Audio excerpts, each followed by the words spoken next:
It is the 41st millennium. Mankind battles for survival across the universe, besieged on all fronts by the heretic, the mutant, and the alien. In the grim darkness of the far future, there is only war.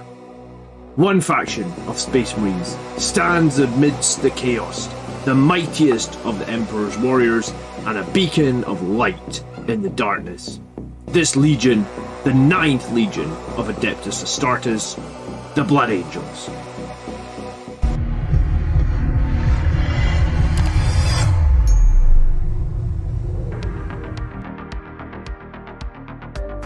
Good evening, good evening. How's everybody? What is happening, guys? It's feel like a hot minute since I've been doing any hobby, but possibly not as long. I always think it's longer than it has been. Yeah, Death Company, huh? I don't have any with power fists and infernal pistols. I mean, that's what I want. I don't have any with that, though. So, I guess I'm making do with what I've got. Good evening, everybody. Reziel. Good evening, Derek. What's happening? Jimmy. Good evening. Magethgath. Hello, how you doing? Pac-Man is on vacation. I hope you're having a good vacation, Pac-Man. How's things? So I have the lights turned down in this room quite a lot from where my normal level of lighting is, because I'm trying to not get headaches. I've been getting like weird visual migraines after streaming for too long with the lights on. So if the quality of the lighting in this room looks crap tonight, you just have to tell me. Actually, it looks way duller in the room than it does on my camera, but it's hard to see. So I normally have it way brighter. I was gonna say, like, I've got this giant light over here. Like this giant light. I normally have this on, right? Let me put it on for a second so you can see how bright it is. Yeah, so I think that light's too bright. There's not many settings, it's like on or off. Evening, Chrono saying. Yeah, man, how are you? So if you didn't watch the game last night,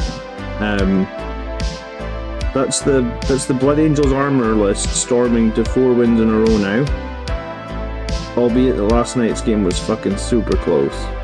Oh, it didn't take me long to swear, eh? That'll be the stream demonetized. I'm very good at doing that. You think the lighting looks fine? Okay. Just seems a lot darker, but I guess it's because I've been used to streaming with that giant light on, which is, I don't know. I don't know a lot about lighting. I just make it up as I go along, right? Like, I just throw lots of light. Like, 1, 2, 3, 4, 5. So I got 5 lights in here, and I've got 4 of them on, but I guess the giant one isn't on. But before I was using the giant one as well.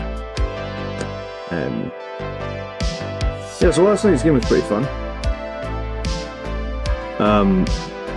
Next week I've got NIDS.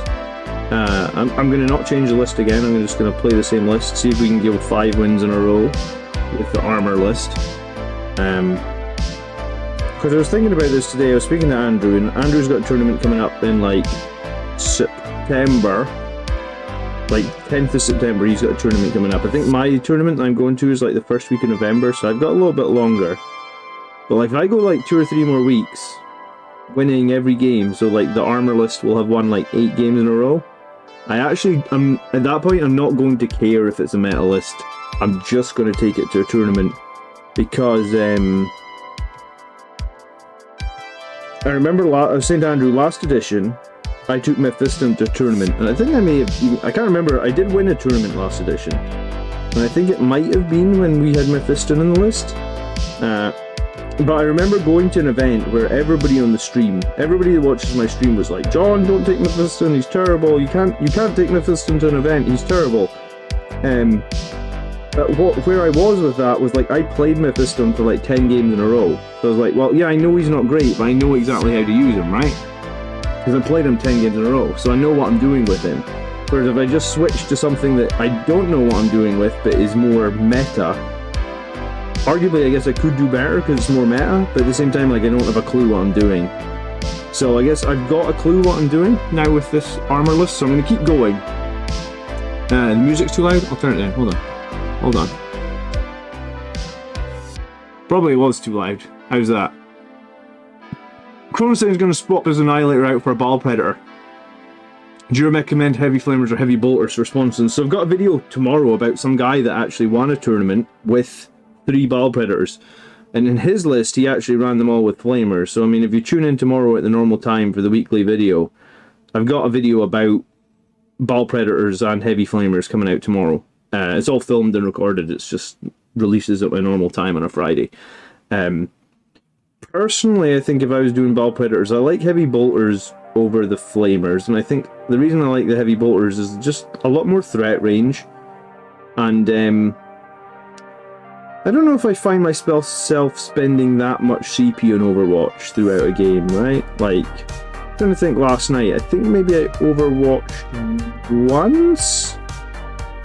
I don't know if I mean, I guess Overwatch becomes more tempting, I guess, when you've got auto-hit the flamers.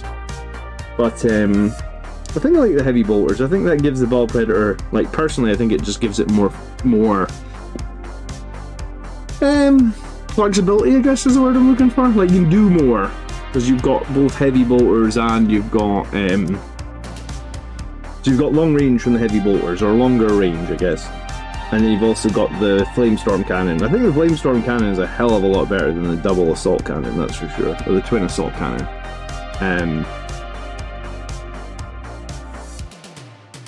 Evening, Magnus. Good evening. Yeah, so I think like, for 125 points, I think I do want to run a list with a couple of Bile Predators in it. Like, I was probably fully expecting to have lost some games with the list that I'm playing right now, but I mean, I just keep winning, and last night was interesting because Angron respawned. Like, I think it was, like, if Angron didn't respawn, I think it was, I don't want to say it was an easy victory, it was still a hard-fought game, but like, it was a convincing victory if Angron didn't respawn, but like, I even managed to handle Angron respawning and still, you know, basically, I think Angron came back in turn 4 and he made like the deep strike charge, so arguably like Angron kills 2 more things that normally wouldn't be dead, right? Because like, I actually don't know if anyone's got stuff that can tank Angron. Angron's like, I think it's 9 attacks, 8 or 9 attacks, hitting on 2s, and then he's like strength 17. So I think he's wounding on 3s, but then it's d6 plus 2 from every shot at -4. Like, he just kills everything. He just, like, nothing can stand up to Angron, I feel like. Howdy, Marcus. I'm a flamer only guy. I mean, I think the Bile Predators with flamers, if you have a Thunderstrike, is kind of amazing. I just don't think many people are sold on the Thunderstrike. I think people think the Thunderstrike's too expensive, which I think it might be right on the money, right? Like, it might be just a tiny little bit, like, if it was 10 points cheaper, 15 points cheaper, more people get on board with the Thunderstrike, and suddenly I think it's very good. You can't run 4 of the same unit, Kevin. Sorry to rain on your parade, right? You can only run 3 of the same unit, unless they are...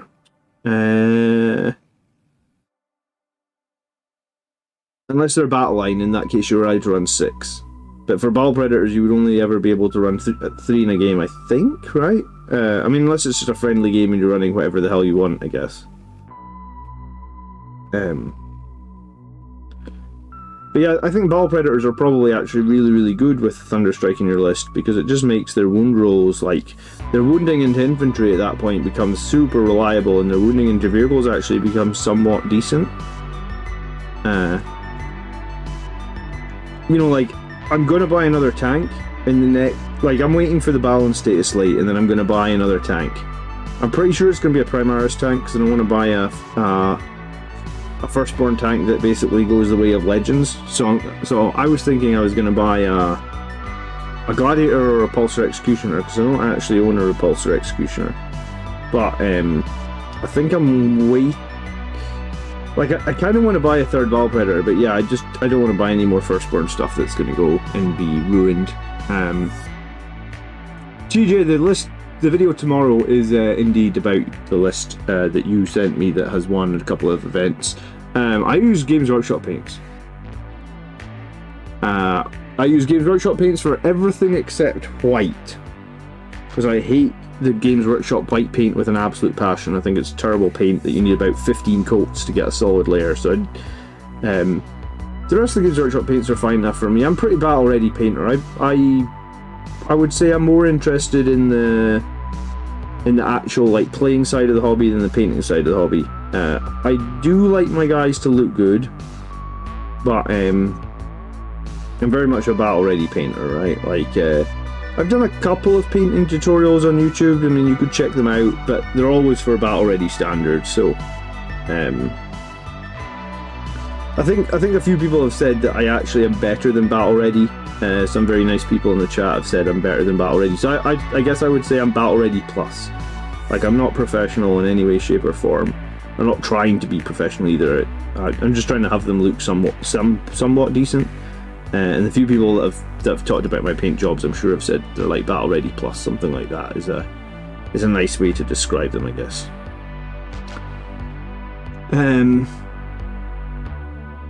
Yeah, well, I mean, I really think the Thunderstrike is a.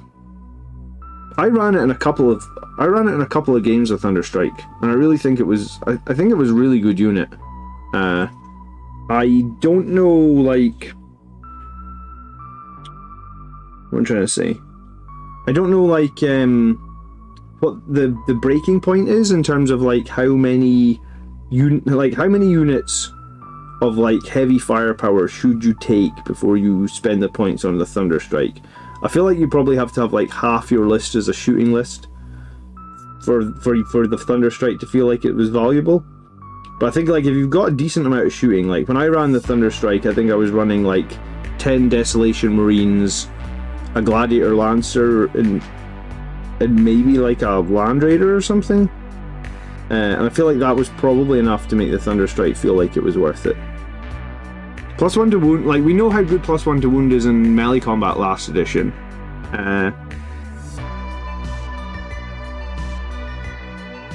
So if we all think that +1 to wound in melee combat was amazing, then it's just +1 to wound in shooting, right? Like why is that not amazing? I mean, it is amazing. It's really powerful. If you're running a list with a lot of shooting, then it's an amazing buff to have, especially when you combo it up with Oath of Moment. Excuse me.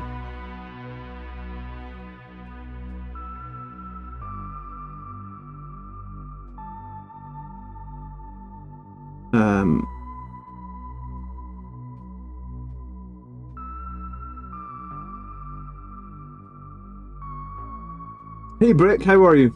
Good evening. Surf Song, you like the Thunderstrike conceptually, also make Infernal Pistol wound. I mean, yeah, I guess it helps Infernal Pistols as well. I mean, it helps everything that can shoot, right? It's just a case of,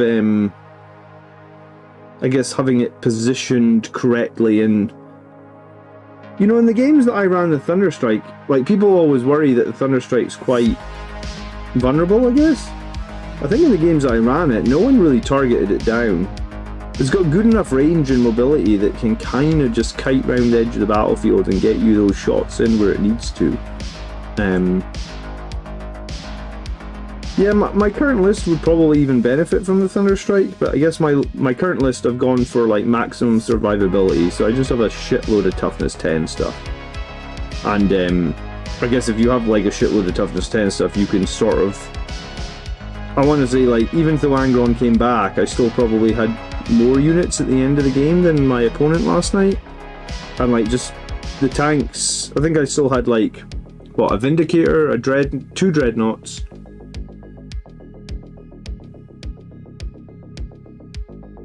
Was that it? And then just a couple of infantry. Yeah, but I mean, so I had about 6 units on the board, and he had 3.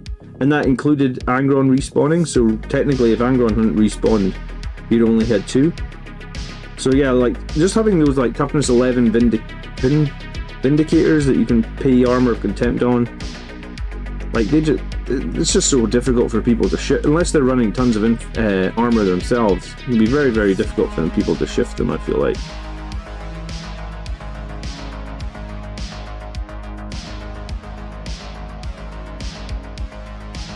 But yeah, last night was a really fun game. I haven't played NIDS probably since like a GT halfway through 9th, maybe 3/4 of the way through 9th, so next week will be an eye-opener. I have no idea what to expect from NIDS. But I guess we'll see. Like the two Vindicators that I took last night did some serious work. Which is funny because in a battle a few weeks ago I lost both Vindicators in turn 1 and won the battle, so it's almost like if they commit really hard to kill the Vindicators, they can overextend, and if they don't kill the Vindicators, then they can kill things all day. Did I see Arts of War's tier list this week? I haven't been interested, honestly, Rezio. Like, the game doesn't feel like it's... Like, that's why I haven't made tier lists, because I don't feel like the game's in a good enough position to make tier... Like, just, you know, like, for me it's so Boolean, it's like, just run armor. Like, infantry are just so weak. They die so quickly, they don't do enough against, like, fighting against armor, so it's just like, armor is just skewed really, really heavily at the moment.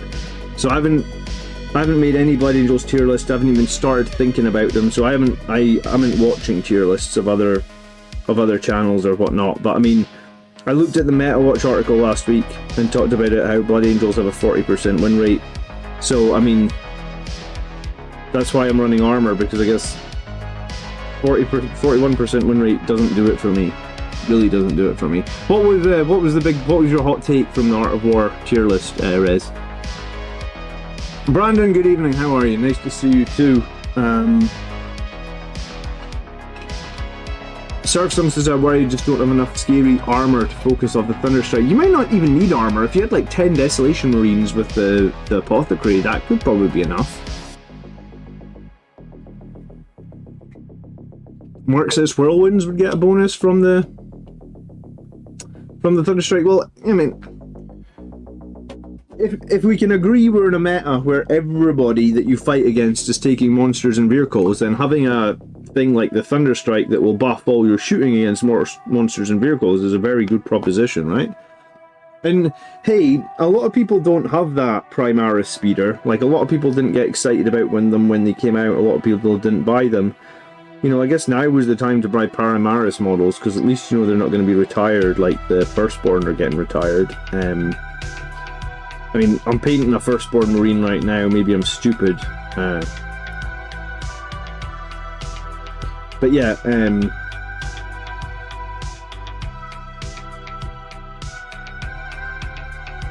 if you don't have a Thunderstriker, and you can magnetize, I magnetized the main cannon, but like you can literally just magnetize the main cannon, you almost have all three variants of the Storm Speeder.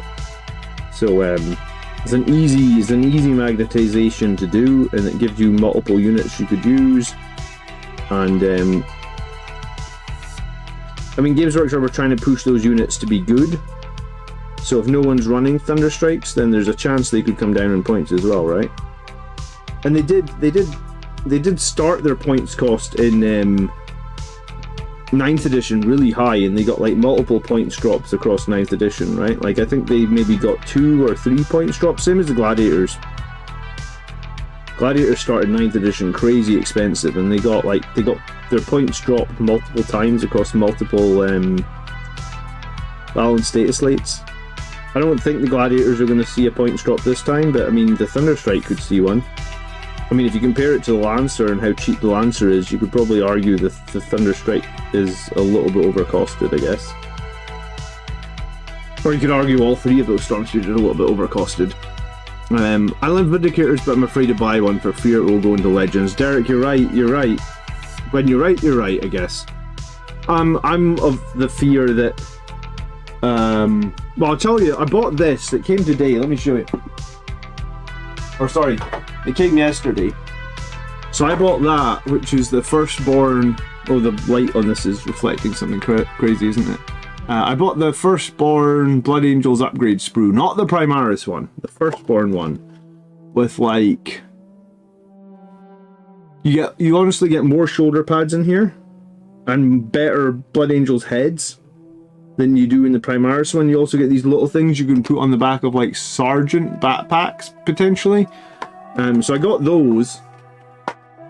They might be going away. That might be like one Firstborn thing you want to buy, because it might go away and not come back.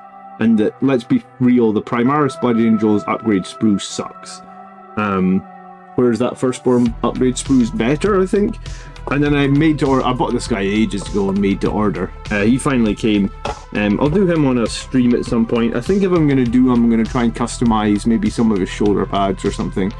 I don't know how multi-party he is. I guess I'll find out when I open him. But, you know, with the removal of the Firstborn Company Champion, I figured I have to get the Primaris one, I guess.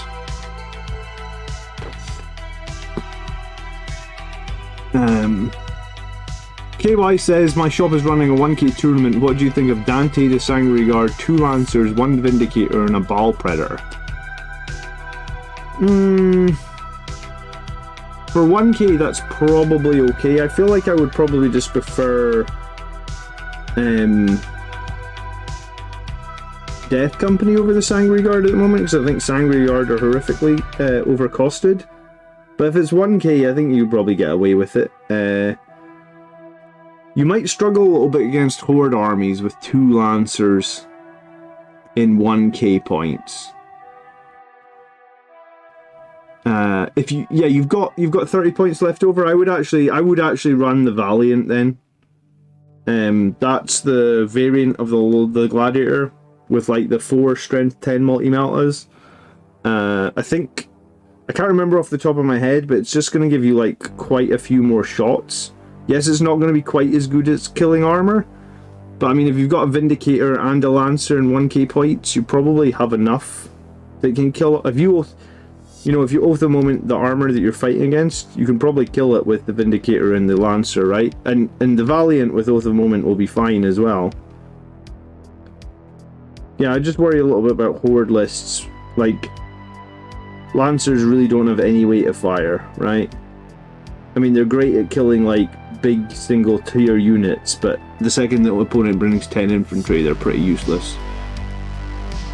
The Firstborn upgrade sprue is way better than the Primaris one. Yeah, that's what I was trying to say. If you want Firstborn upgrade sprues for Blood Angels, I guess you probably need to buy them in the next year or something, because the Primaris upgrade sprue sucks. And then that's another thing to think about, right? Like, I bought some Death Company, I don't know, maybe just the end of 9th edition. And Firstborn Death Company get way better shoulder pads and just little, like, well, I think like the weapons and everything that Firstborn Death Company get is so much better than the Primaris Death Company. It doesn't make a whole heap of sense at how much better it is, but it is. So yeah, that's awkward. It's like we don't want to buy any Firstborn, but some of the Firstborn kits are just way better. I don't really get why they're so much better, but they are, I guess.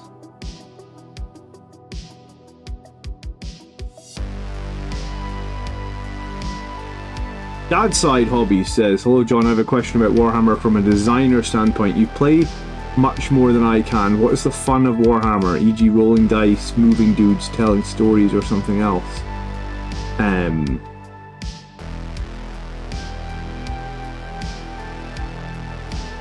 It's a good question. I mean, I enjoy the gaming part the most. In terms of like, just like, but like, if you're trying to break it down as like, what's fun? I was going to say, I'm a very competitive player, so it's like, my fun comes probably from winning games, which is probably a lot different to... Do you know what? Maybe the most fun is just having a good game against a good opponent. Because like, in the last tournament I went to, I won Best Sportsman. And, yeah, I mean, I think, you know, like, for me, it's possibly the escapism. Like, you're escaping from your life or whatnot to do something fun. So maybe for me, it's the fun of Warhammer is maybe the escapism. Because I was pretty chuffed to win Best Sportsman. I remember thinking to myself, like, there's a chance here I can win Best Sportsman.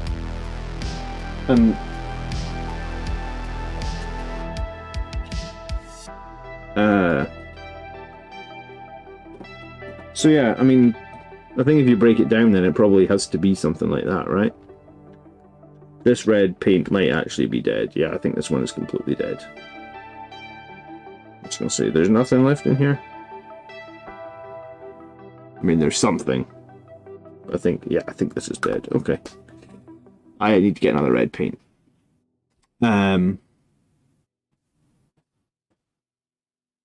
They need a better Primaris box with transfers and better bits. Yes, they do. And I mean, they need a Blood Angel specific Primaris box that's got better transfers and better bits in general, I think. 1 second. I need to get a red paint out of here. Of course, the paint's on the bottom shelf.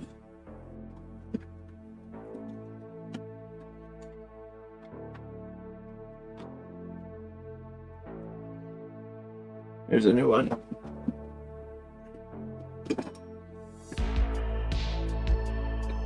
I'll say, don't smash the glass trophy, John. That's my first place trophy there as well, almost knocked on the floor. Only got one of them, I need to get a few more. You've seen a great custom champion on eBay. They use the Sangreguard helmet and the big spiky hoop on him. Okay, so I need to do a conversion on my oh, look at this paint. That's probably been sat in that for a very long time. Okay. If you've got a photo of the custom champion, like they took the Primaris company champion and customized him, or they just made a completely customizable as one. Regiel says his hot take on the Ark of War tier list is 10th edition still sucks. I mean, in all fairness, it's salvageable, it needs massive work. Yeah, my thought of 10th edition is that the standard rules and the gameplay and the missions and the cards are all generally pretty good. What is not good is the balance between infantry and armor, because they basically made a bunch of infantry weaker into armor. Like Brett was playing World Eaters last night. He gets +1 strength when he charges with World Eaters. I was like, alright, that makes literally no difference to anything in the game, because anytime he's fighting my infantry, like his World Eater's already strength 6 or something, so they just go to strength 7s, they're wounding on 3s, so they're still wounding on 3s.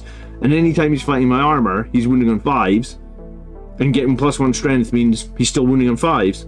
So it was like, I said to Brett, I was like, World Eaters are in a similar state to like the Sons of Sanguinius Blood Angels, in that like you could literally not have their chapter tactic. It literally makes no difference in the game whatsoever, because it doesn't help you when you're wounding my infantry, and it doesn't help you when you're wounding my tanks. So like half of your chapter tactic is useless, and that annoyed me last edition big time, Rez, when it was like, remember when like Blood Angels came into an army with transhuman, and you basically, if you came into an army with transhuman, you lost half your chapter tactic, right? So like if you came into let me think, Dark Angels with their inner circle, or the Snakebite Boys, or I mean, there was Leviathan, Nids, you know, like if you fight any of these armies, you didn't get your +1 to wound because you could only wound them on 4s anyway, and it just kind of felt horrible. And I was like, that's kind of where, it's not exactly where 10th edition has landed, but 10th edition has landed in this weird place where like some things just have no value, and then other things like Fate dice for Eldar have insane value. So you're right, I get what you're saying. That's why I haven't made any tier lists yet. Like, I would love to be able to make a Blood Angels tier list, I just think it's pointless, because So my situation with 10th edition was I started 10th edition playing like 9th edition armies, maybe adding like 1 or 2 vehicles, because I thought vehicles were pretty good. And I think I lost 5 games in a row on stream, right? I think that was it. I tried lots of different combos of like infantry heavy Blood Angels lists, and then so I moved now to like the armor heavy list that I have, and it's gone completely the opposite way, that I've just beaten everybody now, and I'm, you know, so from going 5 wins in a row, I'm now 5 losses in a row. I've now had 5 wins in a row. And like, it's not like I've learned 10th edition better, it's not like I've got better at playing the game. If anything, I actually think my army has like less cool stuff, right? Like I just sit on the board and shoot everything with tanks. Barely use any strats. I mean, I guess I use smoke screen or armor of contempt, but beyond that, or tank shock, you know, beyond that, I don't really use any of the strats. I just sit there and blow everything up with tanks, and I win every game by picking tanks. And it's like, I think you know, there's no point doing a tier list for me anyway, because it's just like, it's the same. Yeah. It is what it is. So I guess like there's a balanced data slate like due I think in about 10 days time, maybe 2 weeks time. Hopefully that's got some big changes and we'll cover all that res and things will be better. Mark says imagine if it was +1 to wound on the charge. Yeah, I mean that would be good, wouldn't it? Jimmy, why do you pick Claw over Fist for your Death Company Dreadnought? Isn't the Fist better? Yeah, so I've been running this guy with the Fists. He has claws on him from previous editions, Jimmy.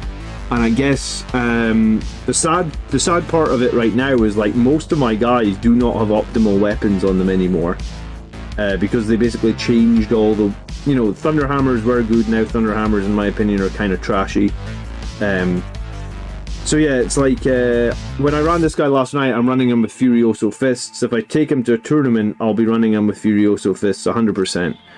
He has Blood Talons on him because that's how I modeled him probably years ago. I really haven't run this Death... I was going to say, I probably had this Death Company Dreadnought for like 2 or 3 years. I really haven't...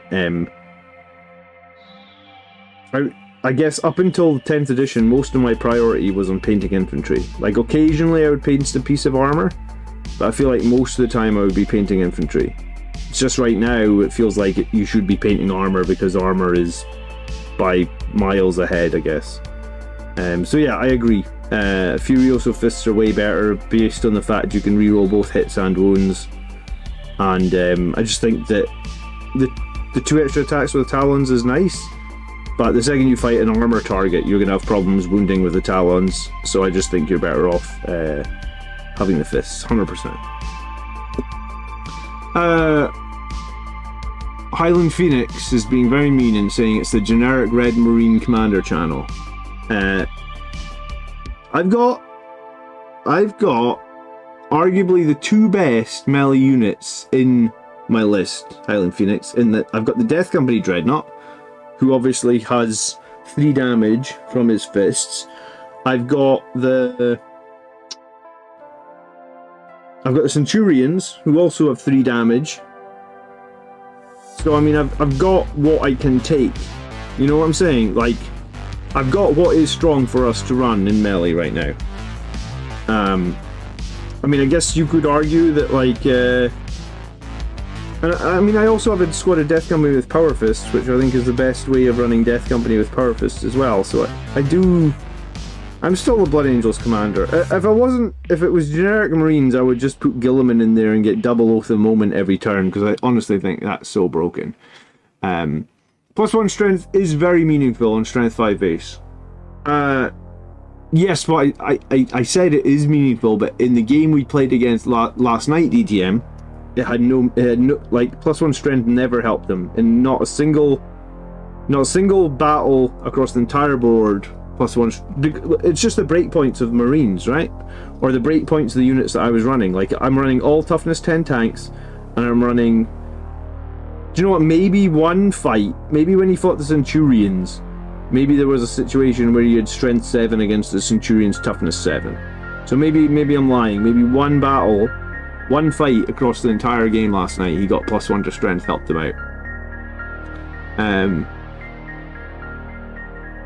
We can win, says Drizzle, it just doesn't feel much like Blood Angels. Well, I mean,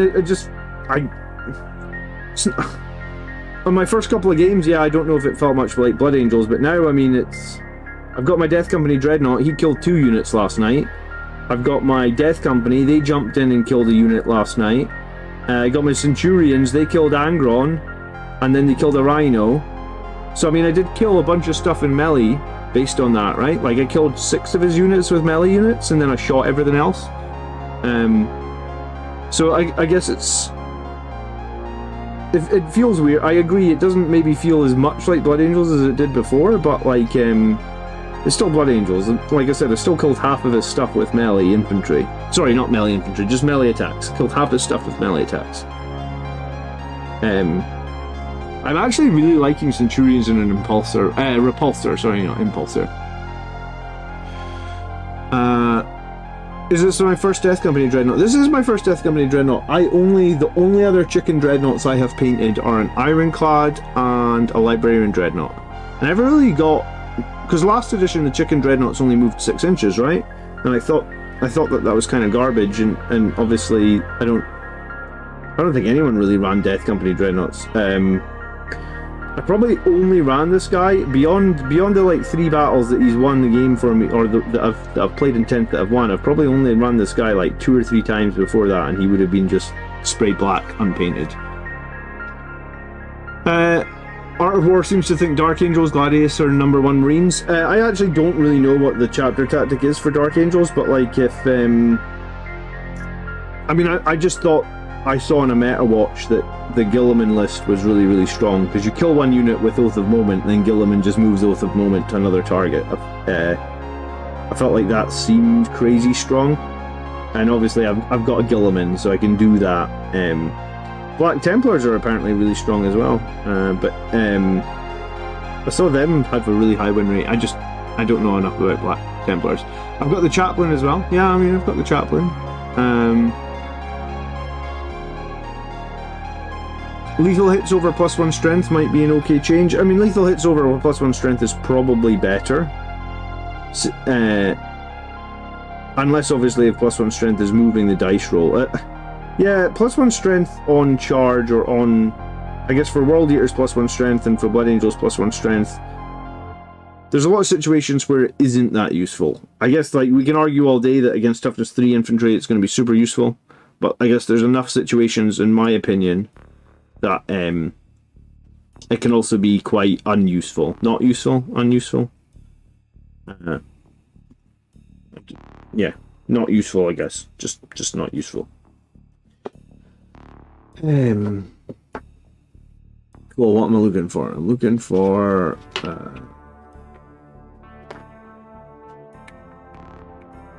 Celestia Grey. Celestra Grey. Evening, Internal Crusader. It has been a while. How are you? Centurions are very, very punchy. The math behind their damage output is bonkers, especially in Sons of Sanguinius. I mean, it goes on the 6s, DTM. I think I rolled 3 6s with the Centurions last night, so that's 3 hits and it bursting 6 additional hits. Centurions and Sons of Sanguinius, I agree, would probably be really useful. The issue with Centurions is they're so fucking slow, so it almost feels like you have to take Gladiators so you can advance and charge with them, right? Dark Angels just use Gladiators, their own chapter tactic is weird. Yeah, I don't remember their chapter tactic off the top of my head.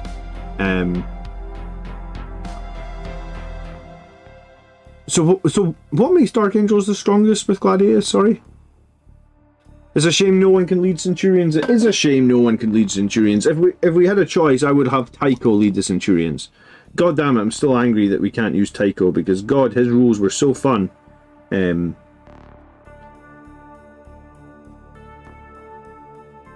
I guess maybe next week when so next week they're supposed to, I think someone was saying last night on the stream, it was like next Thursday, next Wednesday, there's supposed to be some news about new Marines.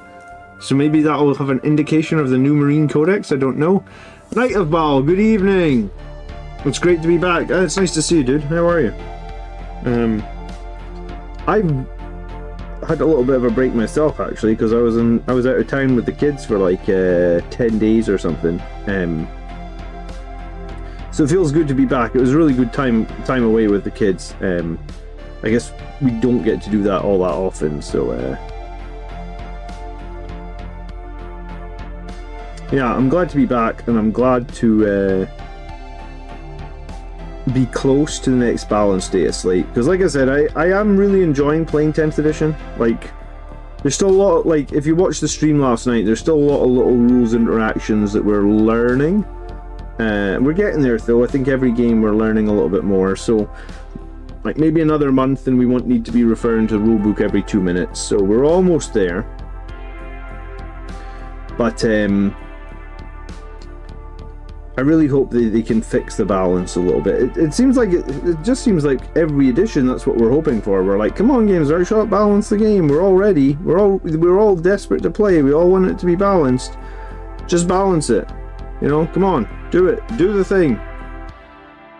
In the worlds of, you know, in Arnold Schwarzenegger, when he's like, do it. That's what we're waiting for. Next week is going to be the 40k reveals at Nova Open. They haven't teased anything else. I'm hoping it'll be New Marines. I think it will be New Marines, because I think they would have released the New Marines if they'd won that Battle of Ogshram, right? So, it's probably going to be like Primaris Scouts and Primaris Jump Intercessors or something. I almost think that if they release Primaris Scouts and Primaris Jump Intercessors, I feel like they're going to have the same rules. Like, I think they're going to have the Hammer of Wrath on the Jump Intercessors because they'll want them to be good. And I think they'll maybe have the Stealth. I forget what the name of the rule on the Scouts was, but the rule that basically meant like you can't shoot them unless you're within 12 inches of them. It's basically a lone operative bit for the squad, right? I think that's possibly what we're going to see.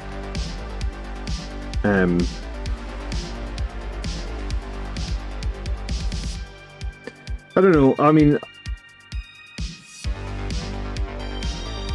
I guess we're probably gonna see a points drop maybe when we get round to the points drops on some of the infantry units.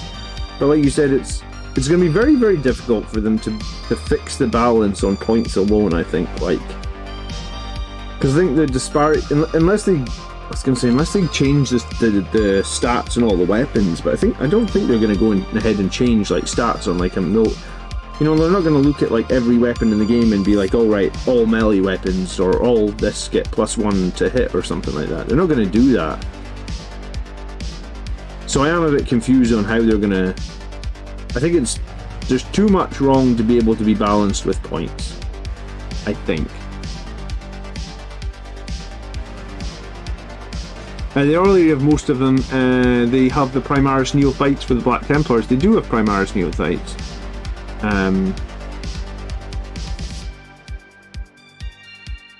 Night of Val says he's been hearing a lot about Dark Angels and Blood Angels rumours. I mean, we heard a lot about them at the end of last edition and it didn't really come to fruition, so I'm not entirely sure how much stake or how much scope I put in rumours. I just prefer to wait now, I think, for the... Unless there's like a picture of the guy and it's like, hey, this is the guy that's getting released next week. When it's rumours, it seems like there's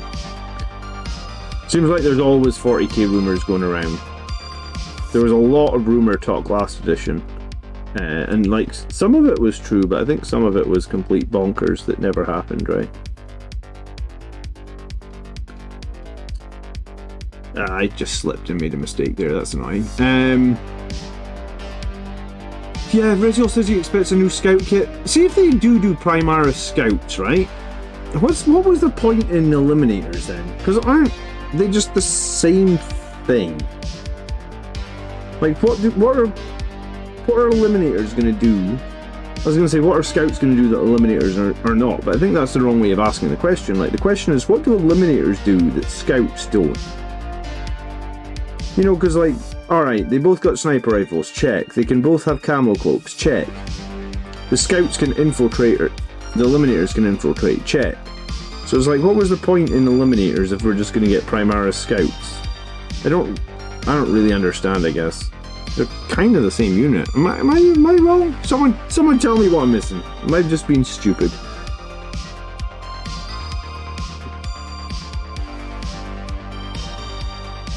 I mean, the scouts in the current game are better than the Eliminators, right? Because you can't shoot the Scouts out with 12. The Eliminators have slightly, like ever so slightly more damaging guns, but I don't think you would ever pick the Eliminators because you just take the Scouts because they can't be shot. You'd always take the unit that just is going to survive rather than have like one more strength and like potentially one more damage or something on the gun, right? Am I wrong? If there's no new scout unit, I'm going to convert my scouts and turn them into proxy exaction squads. That's not a bad idea, actually. I've got a lot, like I built those voidsmen. I've got a lot of scouts as well. Yeah, I mean, I guess maybe I should make one of my squads of scouts into an exaction squad. Highland Phoenix says, Phobos and Gravis are mistakes. That's a hot take. Wow, okay. Do you know what? I like the Phobos. But I think Phobos have lost quite a lot of their appeal, right? Like, Phobos were appealing when they were battle line. If they're not battle line, I'm not sure they're nearly half as appealing. I guess their abilities are a little bit better than they were before. Maybe. But I think a big appeal of the Phobos, for me anyway, last edition was because, well, they weren't called battle line last edition, were they? They were called just troops, but you know what I'm trying to say.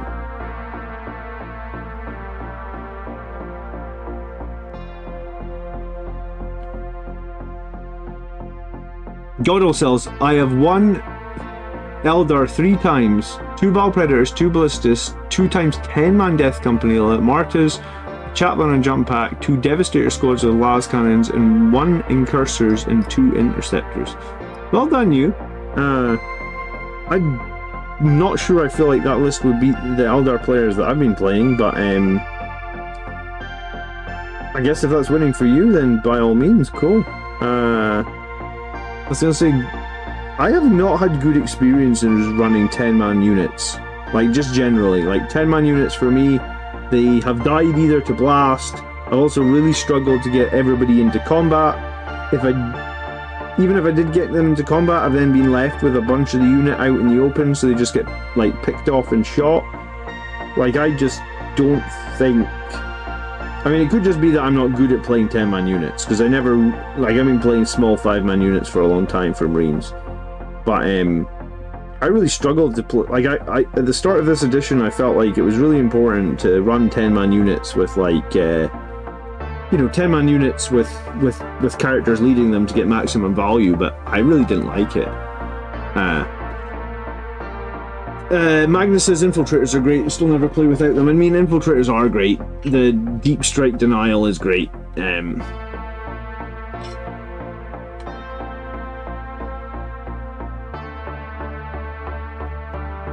Knight of Battle says he's building up his Blood Angels army. What should we get? I would get Dante.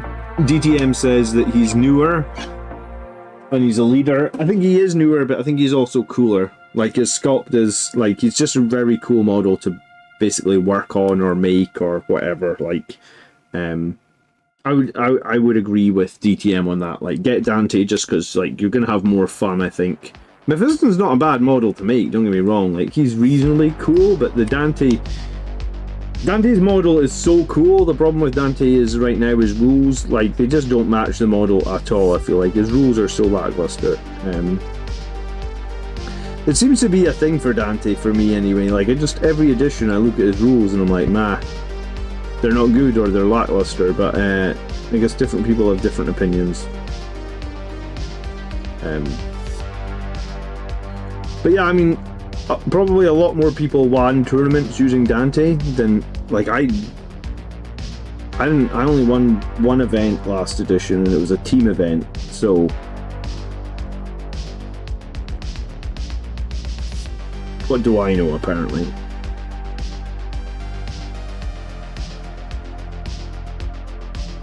Whereas a bunch of people took Dante and won events with him, so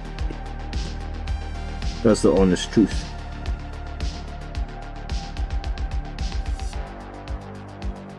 Warp Smith, good evening. 10-man Death Company with Lamartas have done well for me so far this edition. I guess I only ran the 10-man Death Company with Lamartas once, and I played it into Knights, and I lost all 10 in a single turn. And sometimes when that happens, it's probably like a bad, like, it's like that new model syndrome. If you take a unit you've never run before, and then they're just instantly killed off the board in like one turn, and they're a really expensive unit, your gut reaction is like, oh god, that was terrible, I'm never doing that again. But actually, you kind of have to do it again. You kind of have to play a unit more than once to know how it feels, right? When I was saying that earlier in the stream, it was like I played I played Mephiston like 10 times and took him to a tournament when everyone was telling me don't take Mephiston to a tournament. I was like, well, I'm taking him because I've played him a bunch and I know what he can do. And I think in one game in that tournament, he did actually really let me down, and I was like, right, I'm not going to take him again. But for the most part, because I had played him a bunch of times and knew what he could do, that was a better option for me than taking like a meta pick I'd never played before, right? Dante needs his rules beefed up, says Derek. Yeah, I mean, like, if you just look at his points cost, compare him to some of the other chapter masters, I just don't think he's that exciting, I guess. But it was the same when he got rules in 9th edition. He really... I think in 9th edition everyone wanted him to have a 3 damage weapon. I'm not sure if people still want him to have a 3 damage weapon in 10th edition, but I actually haven't played Dante now for like probably like a month and a half. I don't even know what strength his weapon is. I think it was like strength 7 or something. So he's going to struggle to wound things, same as he probably struggled to do a lot of damage last edition because he only had a 2 damage weapon. Alex says it's a conspiracy theory. GW purposely makes Sangard unplayable so that new, more expensive Sangard gets... I don't think it's a conspiracy theory, Alex. I think... my opinion is Games Workshop don't know how to balance Sangard. They really don't, right? They've tried a bunch of times and they swing from... everybody runs like 30 Sangard to no one can run Sangard. Like, they can't find the middle spot. And I think if they can't find the middle spot, and they couldn't find the middle spot in 9th edition, I think it was proof, because I think Sangard in 9th edition went from like... I think they got released maybe at like 28 points per model, and then they got all the way up to like 35 points per model, and then they went all the way back to 30 with free war gear. So they were like up, down, up, down, up, down, and there was like a whole season where it was just like, right, you can't run Sangard this season, they're just way too expensive. And then it was like next season it's like, all right, so they're back to the points they were before nobody could take them, right? Like, I think they just don't know how to balance them, and I think they've proved like 2 or 3 times that they can't balance them. So I think if it was me at that point, I think like the whole unit just needs to be up for a complete redesign. Like, someone in the GW lab just needs to be, or I don't know where they work, I say laboratory because for some reason I think it would be a laboratory. Design department, I don't know what their thing is, right? But someone in that department just needs to go, hey, we've tried like 5 times to balance these Sangard. Obviously we can't do it because either nobody runs any of them or everybody runs all of them. We need to redesign this unit, right? Like, we just have to redesign it into a better spot where like people want to run it, but people don't want to run 30 of them. And I mean, this is probably the best chance they've got, right? Because you could make it so like you only have 1 unit of Sangard attached to your warlord. So you could make it the unit attached to the warlord is amazing, and the rest of the units aren't very good. That would be the way to do it, right? Like, so this is the best, they've got the best chance that they could do it, and arguably by doing that, they do get to a situation where like, hey, most Blood Angels players will run 1 unit of Sangard, and that 1 unit of Sangard will be really good. But like, they've struggled, so I don't think it's a conspiracy theory at all. I just think that they can't figure out how to balance them. And as a Blood Angels player who's been playing for a very long time, it's actually like, I feel like it's super frustrating, right? I think that's my problem with it, is it's like, I never know if they're coming and going. We never know for the new season we're going to be able to run Sangard or not. Also, another huge problem is I think Sangard work best in 7s, 6s or 7s, and now you can only play them in 5s or 10s. A little bit annoying. But, yeah, it's just like, I'm here every day hearing, you know, like, we're going to put a poll on the channel and we can get people's opinions. And if Games Workshop wanted to reach out to me, I would speak to them in a second, but like, it doesn't work like that, I guess. Like, we can say what we want to say, and we can say that we think that they'd be more balanced this way, but ultimately, I guess they'll decide how they're going to be balanced, and there's nothing we can do about it. But yeah, I think it's probably going to end up lurching the same again. Like, I think they're going to get a big points drop because no one's playing them, and what will happen is everyone will be playing all of them again, and then when everyone's playing all of them, they'll just get another points increase. Like, they just can't get it right. Which is fine. I mean, like, some units are maybe can't be balanced, right? Like, maybe you just can't balance them. So redesign them so you can, right? Like, that would be the way to do it, right? You know, like, look at Angron, for example. He's a good example. Last edition, you could resurrect Angron every turn. Like, literally, I played a game where, like, I lost against World Eaters because, like, in turn 1 I killed Angron, in turn 2 again I killed Angron. And then it was like, oh shit, I've spent way too much of my resources killing Angron, I'm gonna lose this game. And then they went like, alright, well, it's probably not a good thing if Angron can just revive every turn. So now we can only revive if they roll like 3 6s on 7 dice, right? And 3 6s on 7 dice doesn't happen very often. I mean, Brett did it twice last night, but for the most part, it doesn't happen very often. Good evening, Mike, how are you? I saw your really cool Dante over on your page, Mike. Looked awesome. Should have entered that to my painting competition.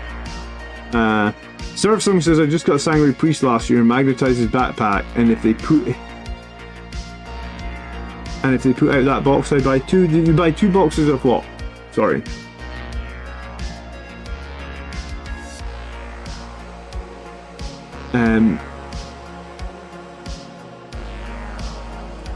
Power creep is progress. Advancing the meta is keeping the game alive and incentivize the player base to get the new. Seldom does a new unit come out with new playstyle for armies. Yeah, but also seldom does a new unit come out that is an auto-include for Marines, it feels like. Because most of the new units that we've had have been really poor. Like, there's almost nothing in that. I mean, bar maybe Desolation Marines.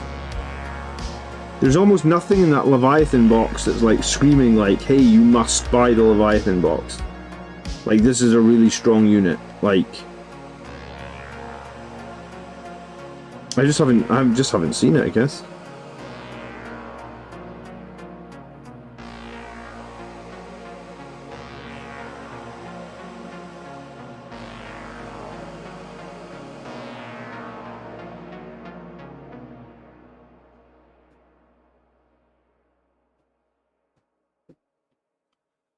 Oh, okay. Jim says keep them at 43 points per model and make their data slate reflect that. I mean, I'd be okay with that, Jim. I really would. I think I would prefer one unit of Sanguinary Guard be super strong. Like, expensive and strong, as opposed to the nonsense that we've had, like... I mean, if you go back, there was a point where Sanguinary Guard were literally like the only Marines with 2 wounds, right? All the other Marines had 1 wound and Sanguinary Guard had 2 wounds, and because they had the 2-up save, that was part of the reason they were so good. And then all the other Marines got 2 wounds, but for some reason Sanguinary Guard never got 2 wounds. So, like, yeah, keep them at 43 and give them 3 wounds and make it so people can't spam loads of them, but make them a lot stronger. I'd much prefer that. Almost like maybe a little bit like 8-bound, right? Like, just make Sanguinary Guard like more durable and more damaging, but just make them more expensive, so people aren't. Because I think possibly the reason they can't balance them is because they're so fast. Well, they're fast and cheap, so make them expensive, keep the fast, but make them durable, and then that's probably how you could balance them, honestly.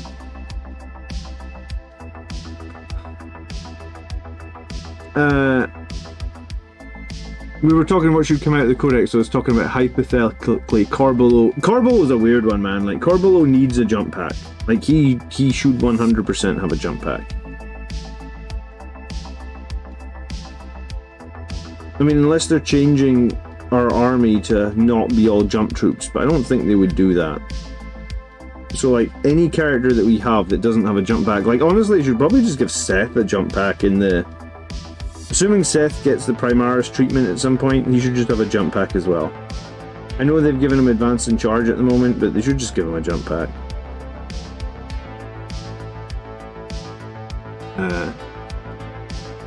Points per model isn't a thing, very sadly. Yeah, I mean...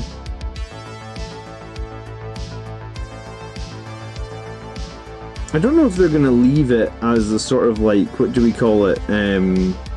Power level nonsense that we've got going on at the moment. You think they're going to leave it as power level, or you think they're going to go back to actually creating points for a tournament list?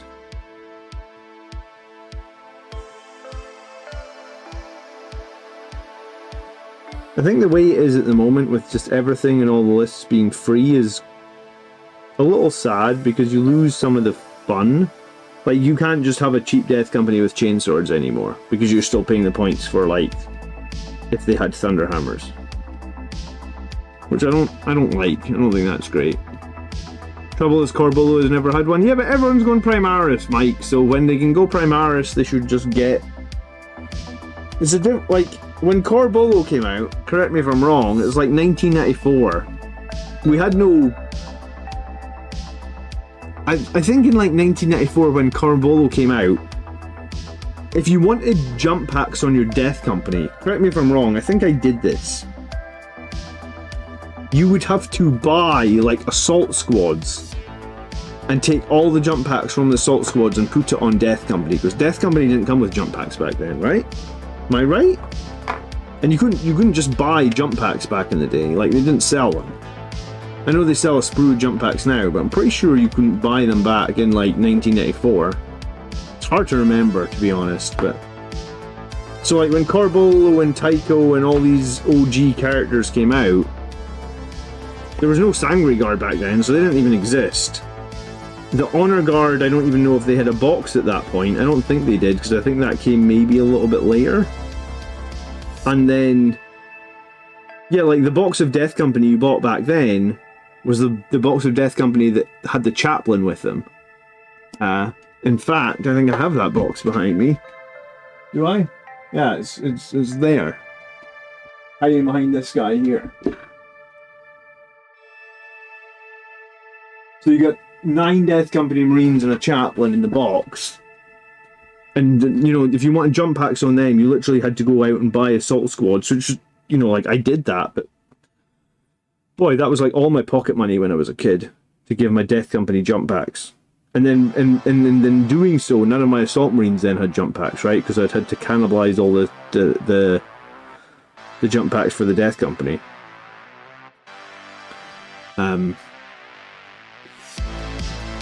This reminds me, buy your GW jetpacks when you can, expect them to discontinue them soon after Wednesday. Do you think they're going to discontinue the individual jump packs that they sell as well?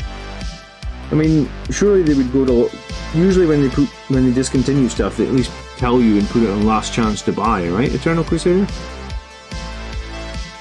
I hope that Mephiston can get played with Blade Guard veterans, says Anthony. Yeah, I mean, it would make sense. He's on the same size base as the Blade Guard, and that would be so much more exciting. And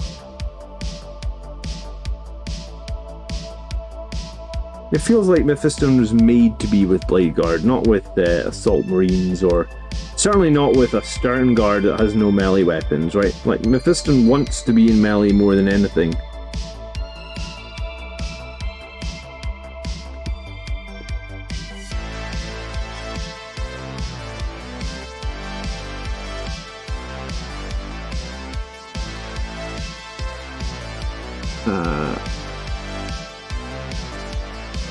Yeah, granular points for squads. I had no I think they could... I was going to say, could they not just bring back power level in the codex or something? Like, let people that want to play power level, and let people that want to play competitive play points.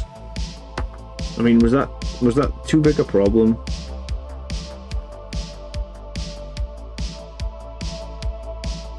I'll tell you one thing I've noticed is, like, I don't spend nearly as much time making army lists as I did before.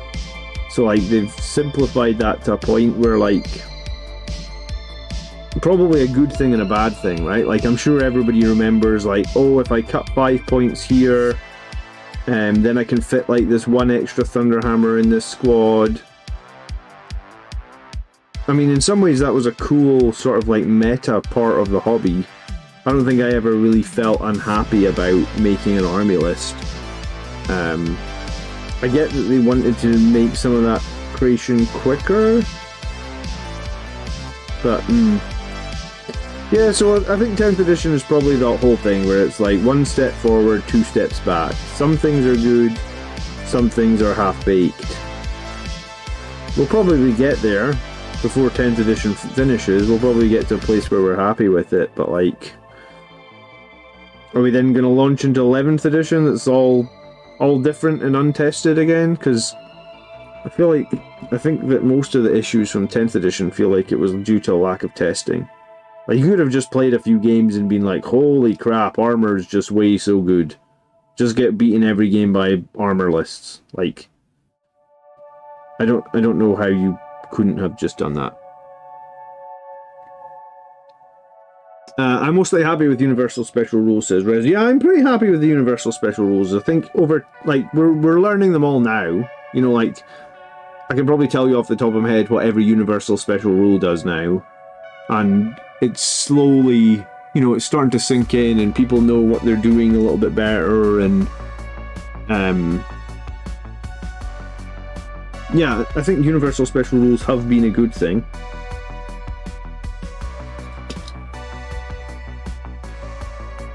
Eternal Crusader says, I will miss that, but I'm not buying Warhammer Plus to get it. Back to Battlescribe for me. Yeah, I'm going to print out the cards. I'm not sure I feel like I'm going to need the app. I haven't built a list in Battlescribe yet. Have they got it updated for 10th edition, or are they still... Because I think some people were working on it, right? Like, that was a thing that they were working on?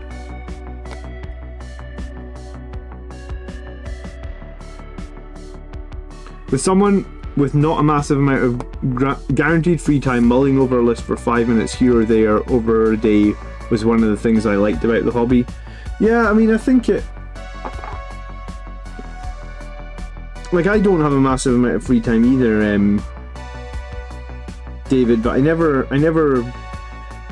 felt like, oh, I want my free time from spending a few minutes here or there making an army list back. Like, it just didn't... That's just not something I ever felt like was an issue, I guess.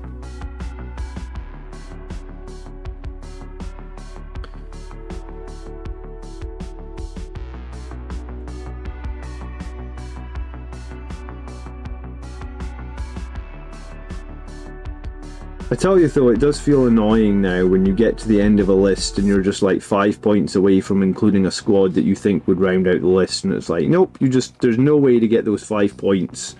You're just screwed. The list that you had built up until this point is now, you know, like, you just can't make it work. Like, I think that's the thing that I find, like, that form of frustration is honestly more frustrating than it taking a few more minutes to build, right? Because, like, it was fine. It was like, alright, I really don't want to give up this Plasma Pistol, I really don't want to give up that Onslaught Cannon, but bringing this other one unit is just going to round out the list perfectly, so that's a sacrifice I'm going to have to make. And you just sort of lost that for, I guess, like a, I don't know what you call it, like a unsuperior, it's just a worse system for writing lists, I guess. Like, there's no, it's just power level. I don't know how you can sugarcoat it. It's just worse. Because most of the people that are writing the most in-depth lists are the hardcore people, right? Like, the people that really want to win, that want to min-max. You know, like, if you're a casual player, I feel like if you're going to a tournament and you get to like 1995 points, right? And you know you're never going to win the tournament, you're just going to meet some new friends, play some Warhammer, and have some fun. You're like, my list 1995 points, fine. I don't need to worry about those last 5 points. It's only like the super serious people that are going to be like, I want to get every value of point I can, and I don't know. I guess I'm still reasonably excited where 10th edition goes. It just feels like maybe we should have been where we need to be going already, like with a better direction, right?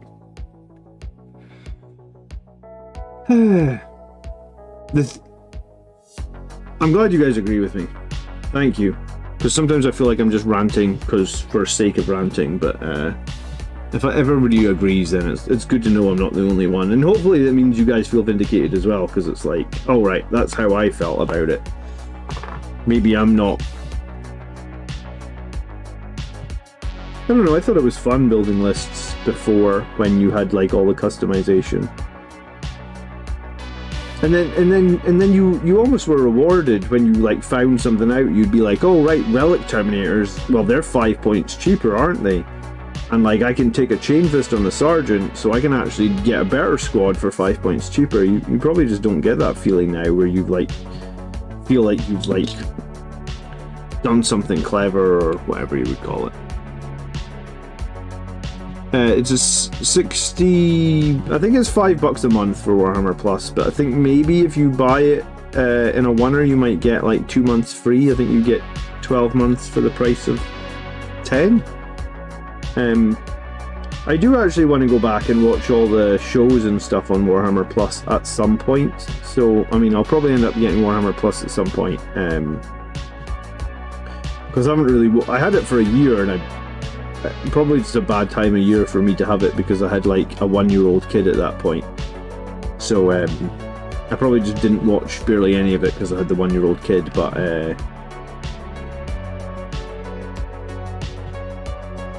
yeah, I mean, I probably get more value out of it now, but I guess it was just bad timing when I had it. I do like the new app.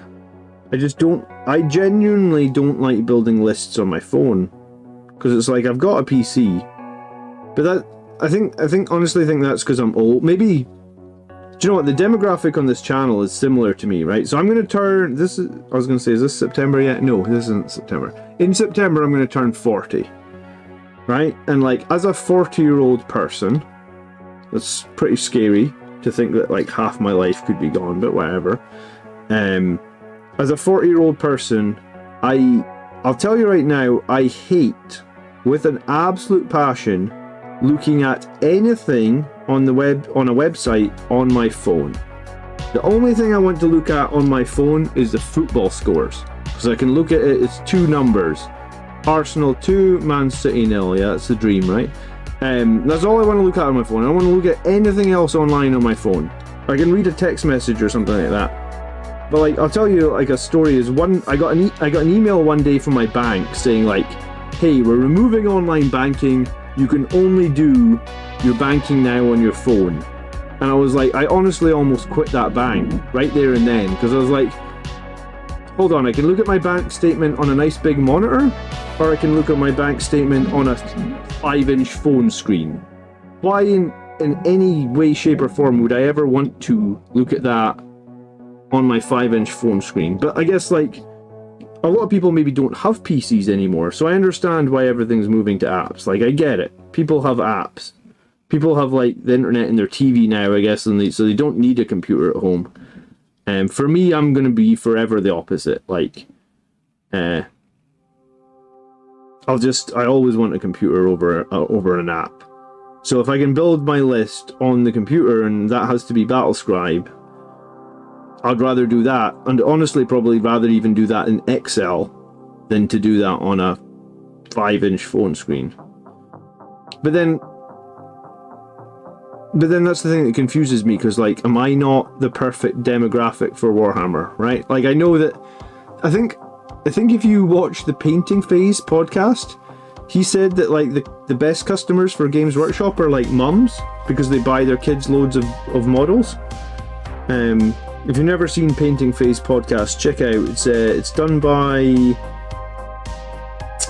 what's the guy's name? Someone's going to tell me.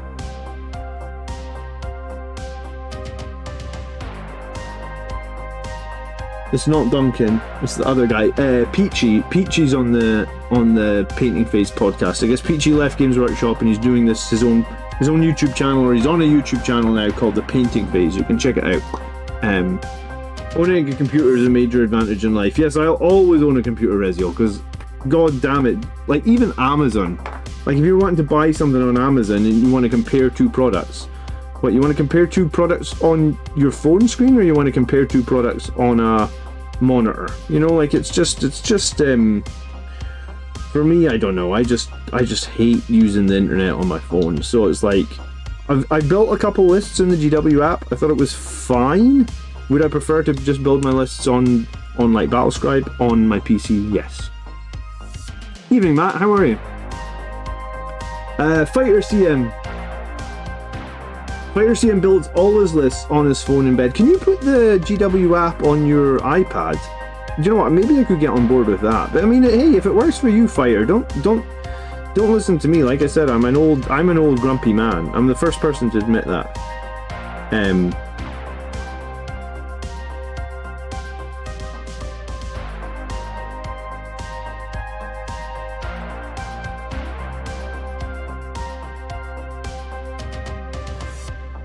It works on the iPad 100%. Okay, do you know what? I've got an iPad, so maybe that's what I need to try it on. But you know, I was going to check out Battlescribe in the next month or something, because I was kind of hoping that they would update Battlescribe, and like I said, I don't know, I just prefer to be at the computer to do detailed stuff like that, I guess.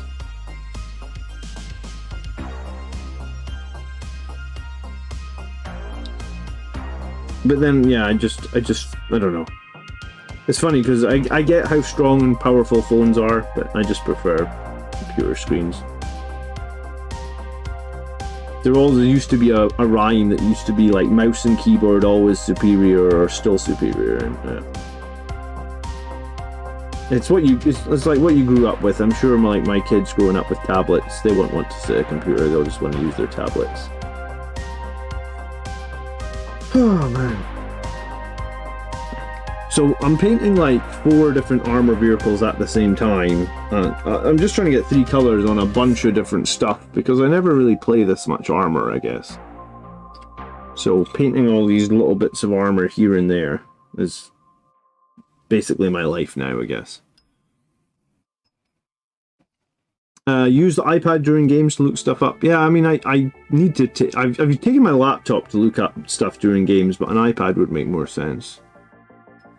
Abaddon is taller than my new Hellbrute.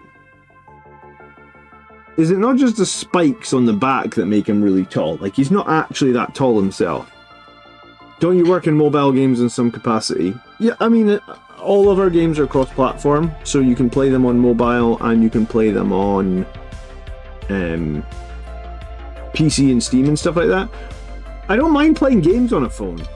I don't have any problem playing games on a phone. What I don't like doing is browsing the internet on the phone or viewing my bank account on a phone. I feel like that's 2 different things maybe. Because I mean, a phone game is designed for a phone. That makes sense, right?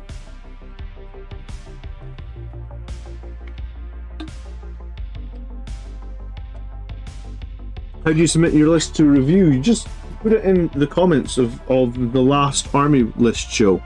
So there's an army list show that went out like this Sunday. Just go find that on the channel, Fighter, and put your list in a comment on that video, and I'll find it from there.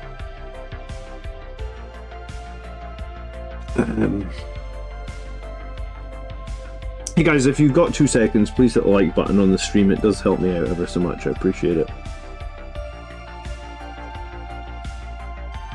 You're watching the stream on the phone? Well, that's fine. Watching content on a phone is okay as well, surely, right? It's just, I think it's different if you're like trying to work on a phone. I think that was my thing. Like, I know maybe looking at a bank statement isn't work, but like looking at a bank statement is like the equivalent of like being at work. It's like looking at a spreadsheet or something like that. Like, I don't want to look at a spreadsheet on my phone, right? Like, watch a YouTube video, sure. Play a game, sure. Look at a spreadsheet, maybe not so much. Maybe we get somewhere in Discord to add lists to. I was thinking of changing where we add the lists to. I mean, maybe we could create a Discord channel where people could just drop lists in it. That's possibly a good idea. That probably is a good idea, actually. Alright, for now, drop it in one of the comments, like I said, and maybe I'll create a Discord channel in the next like couple of weeks that people can just drop lists in there and we can just unify that. I don't enjoy looking up rules on my phone for sure. Yeah, I mean, it's not too bad in the new GW app, don't get me wrong, like the app is really good compared to the last edition's app. Like, I like this edition's app a lot. I just think I would rather do what I used to do, which was like load up my list and make my list in Battlescribe and then print it out.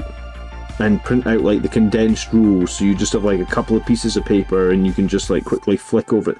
It's still probably quicker to flick over like 2 pieces of paper than it is to try and find it in the app. So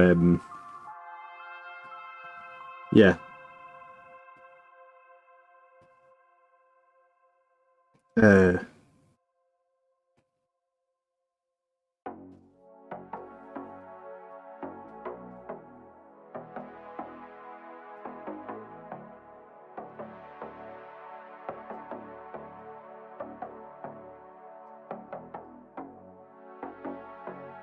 if people actually knew how to submit lists. I'm inundated with lists as it is, honestly, DTM. Like, there's more than I could even...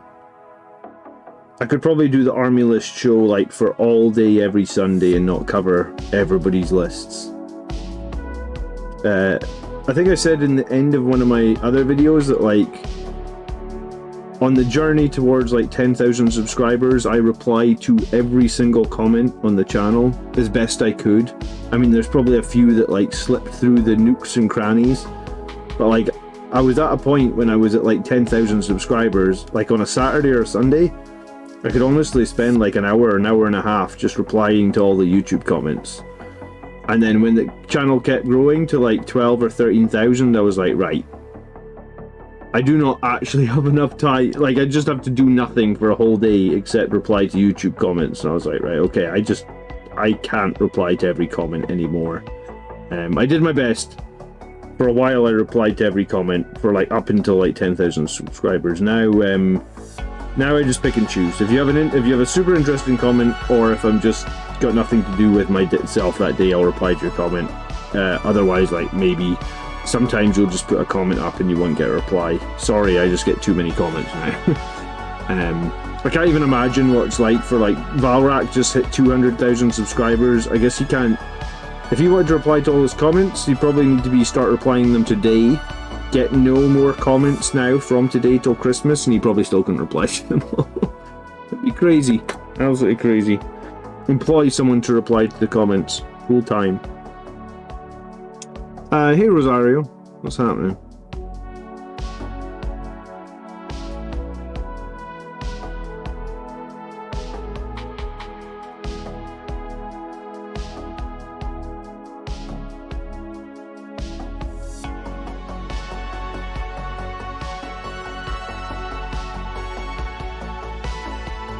But yeah, I got a new tactics video tomorrow then, as normal. And we're looking at, like, a Blood Angels list that's won a bunch of events. So that's coming out about 1 PM UK time tomorrow. And then, I was going to say, so I've got Tyranids next Wednesday. I am away this weekend, so I guess that means that the Army List show will be on Sunday as normal. Probably going to do some sort of just chill and hang out on Saturday as well. For a couple hours, maybe. I'm just going to keep putting paint on these armor units, I guess, until we know. Do you know what? Even if the balance slate comes out and armor becomes suddenly way less viable and it all swings back towards, like, hey, Blood Angels should just all be infantry, then I guess the way I'll look at it is I got a ton of armor units painted that would otherwise have... I mean, they're not finished by any means, but, like, I got a ton of armor units that have got 3 colours on them that, like, when I come round to painting them, they've got a good start. You know, like, I'm not starting from completely scratch. And I built some of my armor as well. I built the Ballistus Dreadnought. I'm going to put a tiny little bit of paint on him next. I'm just jumping around between models a bit tonight. So I'll take it as, like, a win, I guess. Like, I'll look at it as, like, a win. You know, we got a bunch of models that have paint on them that I had no motivation to put paint on before, so now I've got some, like, the paint's on them, I had some motivation, they'll be easier to finish and start, or pick up and start, I guess.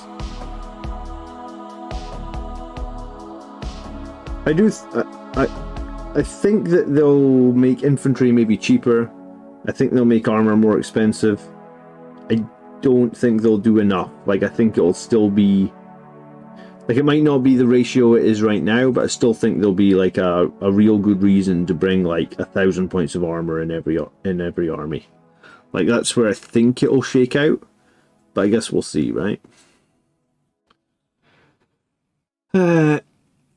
What's the tanks that you're running? So I'm running 2 Vindicators, I'm running 2 Predator Destructors, I'm running a Repulsor, and then a Gladiator Lancer.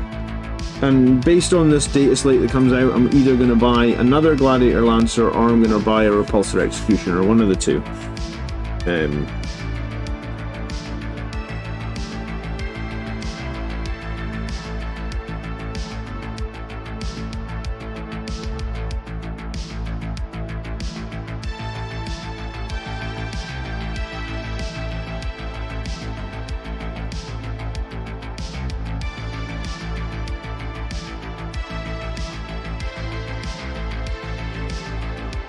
as much... Right, that's very kind of you to say. I do get a paycheck though, right? Like, all the green names, everyone that's supporting me gives me a paycheck, I guess. And I mean, the month that 9th, 10th edition launched, I was trying to hit, I mean, I don't always speak about this up front, but like I was trying to hit 80,000 views on the channel in a month. Because I was at like, I think I'd never broken like, maybe I'd never broken 70k, maybe it was something like that. So I was like, I was desperately, I put out like one extra video when, on the 10th edition week's launch or something.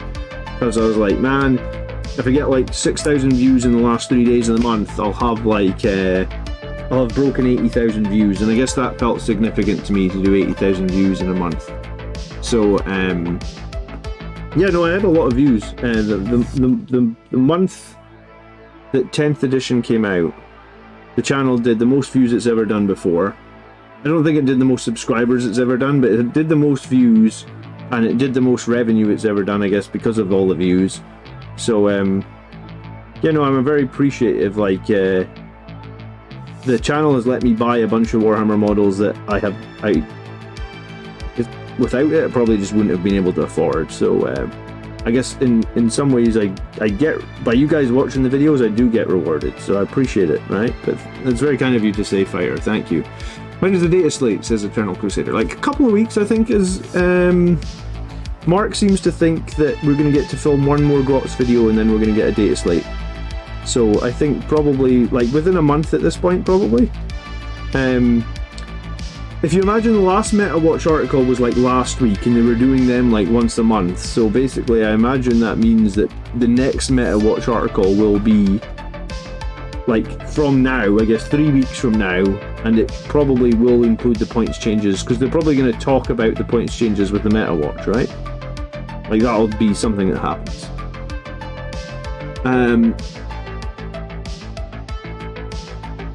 Yeah, I have tried to prioritize members lists before. When are you going to do a video showing off all your models again on a table? I did a video, but for some reason, that's the thing with YouTube, is like they don't always promote the videos. I made a new channel trailer, like I made it when I was on holiday, so like maybe like 2 months ago. I made a new channel trailer where like I stood in front of a table. If you search Blood Angels Commander channel trailer, you'll find it, and it's maybe I needed to call that, or maybe I needed to do another video with all the models and call it like my Blood Angels army or my 10,000 point Blood Angels army. Yeah, I probably should have done that. I'll do that next time, I guess. But you know, I did get all my models, like unpack them all and put them all on the table. It's a little bit sad because I did it right before they announced all the Forge World Legends stuff, so I was like super happy to have it all there, and now it's a bunch of Legends stuff. But yeah, no, I could still make it again, 10,000 point army or something like that. But yeah, sometimes you make a video on YouTube and you expect it to do really well and it does nothing, and then sometimes you make a video which you rushed out and you expect it to do not very well and it does really well. So, having done YouTube for 3 years, I can safely tell you that I know nothing about YouTube, because like I'll make videos that I'm convinced will do well and nobody, you know, for whatever reason, nobody watches them, and then the YouTube algorithm doesn't pick them up, and I'll make videos that I'm convinced that will not do well, and it's the exact opposite. So, yeah. If you search Blood Angels Commander channel trailer, you'll see me in front of a table being very proud of all the models that I've painted.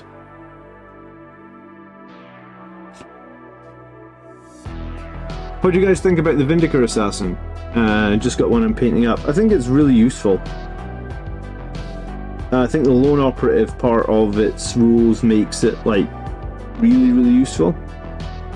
I mean, the thing about the Sniper's Assassins is some games they'll do literally nothing for you, whereas other games they'll just one-shot enemy characters. So if you are like, you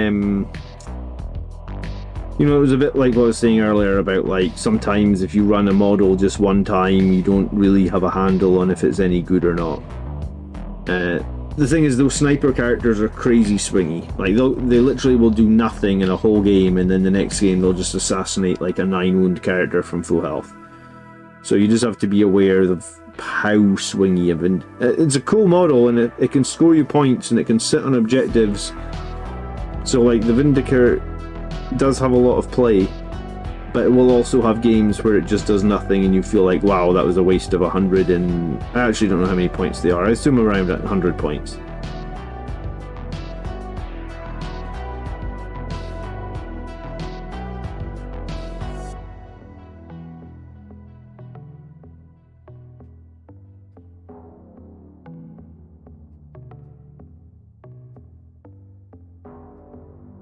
Getting enough money to pack up, to start production, hire editors so you can focus on the content. Yeah, I mean, that would be the dream, but like, I don't think that'll happen for me. But no, I get you. I appreciate it. I was one of the first people to congratulate Valrak on 200,000 subscribers, but I mean, like, it's different type of content, man, right? Like, he's making content that applies to the masses, where I'm making content that applies to like the niche of players that want to win Warhammer 40,000 games. It's fine. That's what I enjoy doing, I guess. I do feel very proud about 13,000 subscribers, though. So as much as it would be cool to hire people and beef up the channel, I'm also pretty happy with where it is, right? Like, I'm pretty proud of what it's become, I guess. Appreciate it, The Fighter. Thank you. YouTube's always changing everything. Yeah, I know. And you have to adapt or die.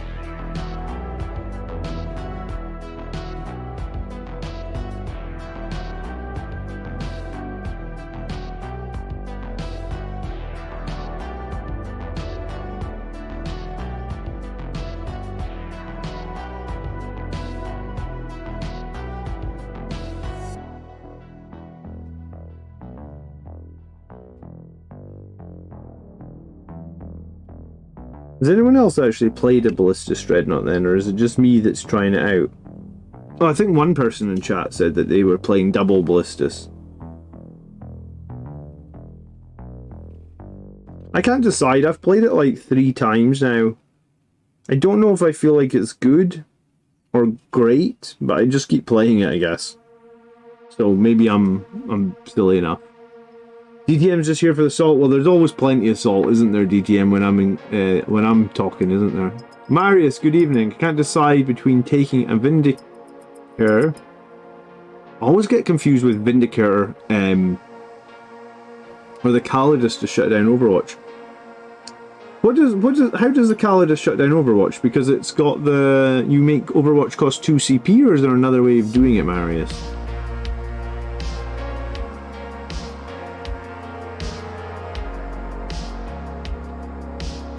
Yeah, well, that's literally the reason that I'm running the Ballistus Dreadnought, is because it's cheap. Like, I don't think I'm running it for any other reason beyond it's cheap. Which, in a sense, is like, I'm not sure that's really a good reason to run it, right? That's just why I'm running it, because it's cheap. I wanted some more las cannons, I guess. I guess you could possibly argue that, like, a Predator Annihilator would just be better.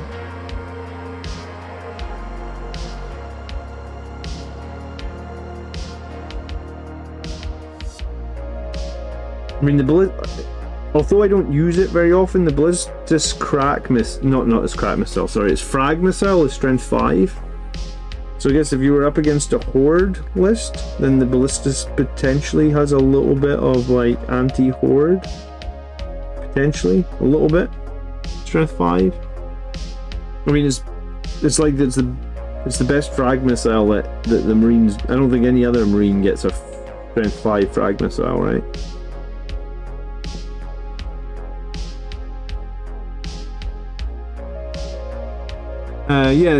The 2 CB things, I imagine, just makes it another pain in the ass to use Overwatch.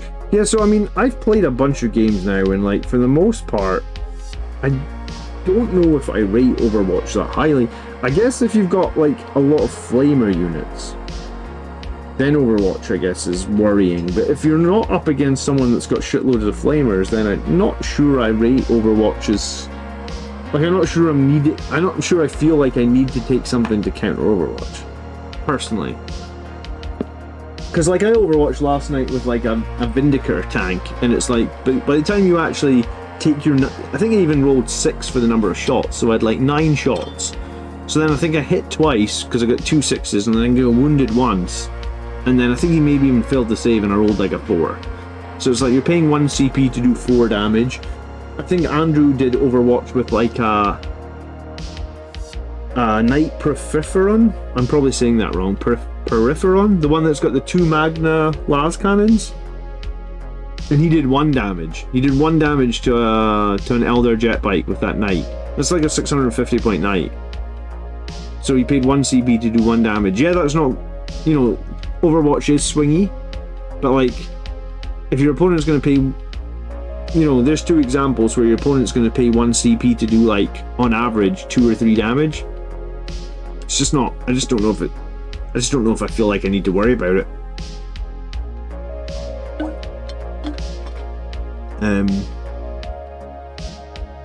Eldar could abuse it something horribly before they could, when they could use as many of their fate dice as they wanted. Their Overwatch was just horrific. A little bit, not so much of a problem now. Right, guys, I got like 5 more minutes and I gotta take off. But I think I'll be back on Saturday night, and I think I'll be back on Sunday with the army stream.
Yeah, I'm trying.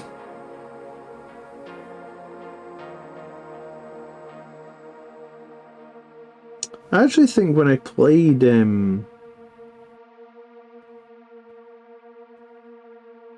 think I played against Sisters of Battle.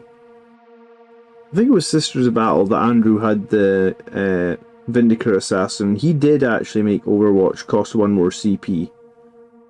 And I think in that game, after he made it cost 1 more CP, I never Overwatched again. But I think I was actually kind of thankful for it, because I think by the end of the game I'd kind of felt to myself like, every time I do Overwatch, I mean, unless you're running something like Ball Predators, where you've just got like shed loads of auto-hitting flamers, and I guess some armies are running plenty auto-hitting stuff. I think unless you've got the auto-hits, then Overwatch isn't good enough.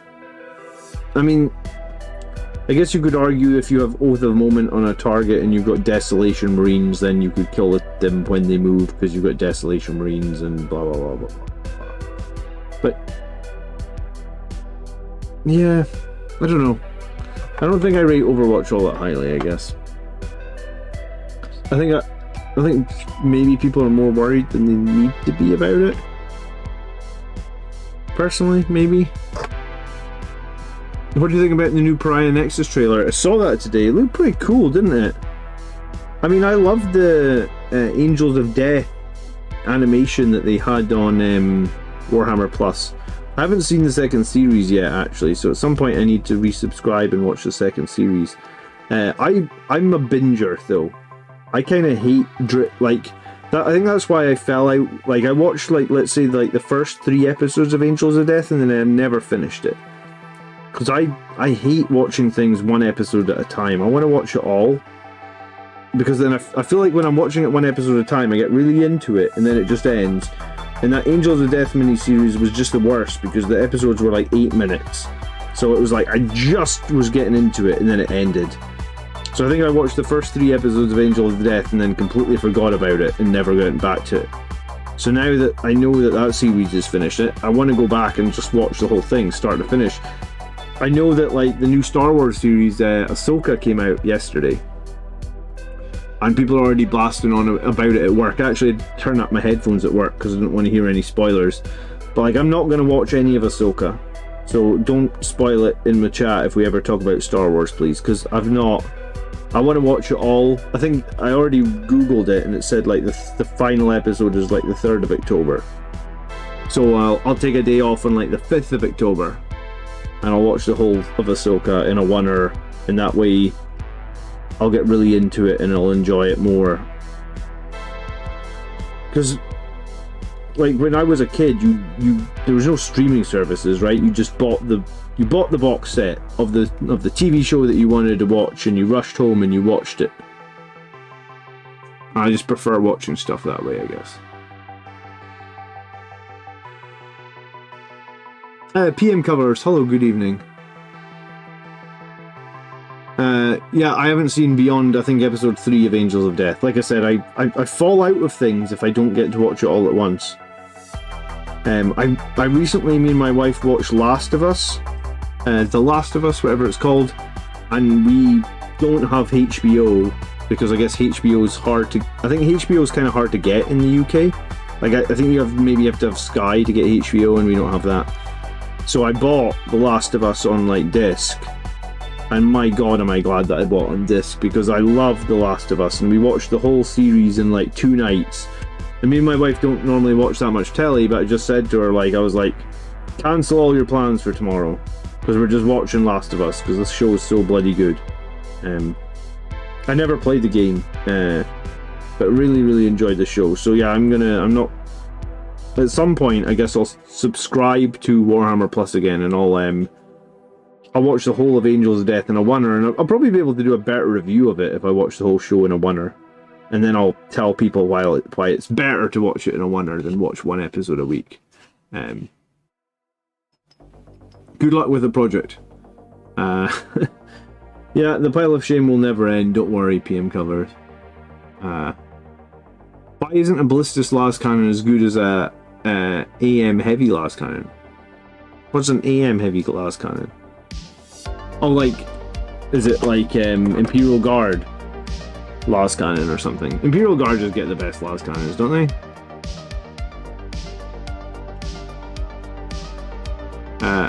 I really like the Repulsor at the moment. That's the one unit that's surprising me. Like, I just love the Repulsor. 190 points, I think it's brilliant. Yeah, it's a Guard Last Cannon, yeah, I thought so. I don't know, Guard they're overcompensating for their lack of second set of lungs or organs or something like that, I don't know. But Guard they had heavy las cannons on those platforms last edition, and they were kind of crazy, right?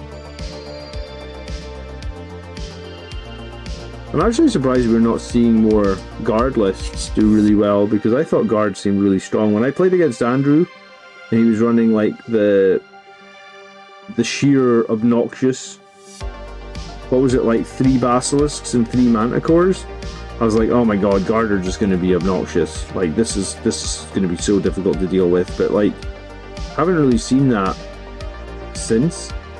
I thought I would see a lot more of it. Oh, Marius, for the Warhammer Plus fund. Thank you, dude. I really do appreciate that.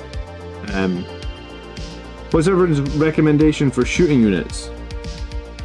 So I made a video a few weeks back talking about the best Primaris units.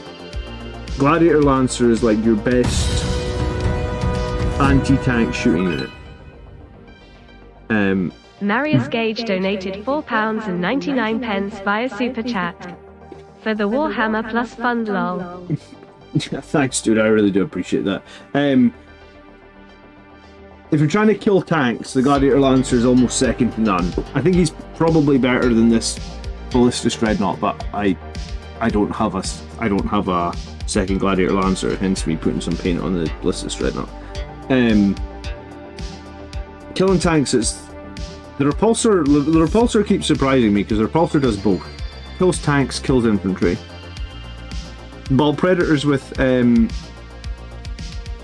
Flamestorm Cannon, I think, is your best anti-infantry. I think that's really good. The Thunderstrike is really good. I think I mentioned all these. Desolation squads are insanely good. I'm just not sure. I haven't run one since the points increase. But you know what? Tomorrow, like 12 hours from now, yeah, a little over 12 hours from now, like 14 hours from now, I have a new video coming out talking about, it's a Blood Angels list that's won like 2 tournaments that has like very little melee units in it. It's all about shooting. It's all about shooting synergies. So come back and check out tomorrow's video. It'll be on the front page of like YouTube. If you just search Blood Angels Commander YouTube, it'll be right there on the front page. Nothing has changed about Desolation. Well, they went up 100 points, right? They're still really, really good. I just think because I feel like if you're going to run Desolation Marines, you want to attach the Apothecary, you want to attach Bolter Discipline, so you're really looking at 420 points for infantry squad. 420 points for infantry squad scares me, Reziel, honestly, because like I played that game against Sisters and he like killed all my infantry. He killed like 700-800 points of infantry in like one turn with 3 castigators coming in from reserve. So yes, Desolation squads can hide, but if they're hiding, then they're not shooting their super crack missiles, which is arguably really, really good.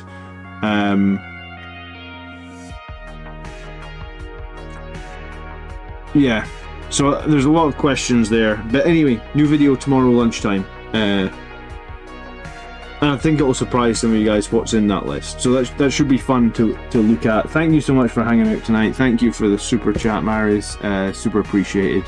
Remember to hit a like on the video. Remember to tune in tomorrow if you want to see the other video. Should be back on Saturday to do a bit more painting. Should be back on Sunday to look at community submitted army lists.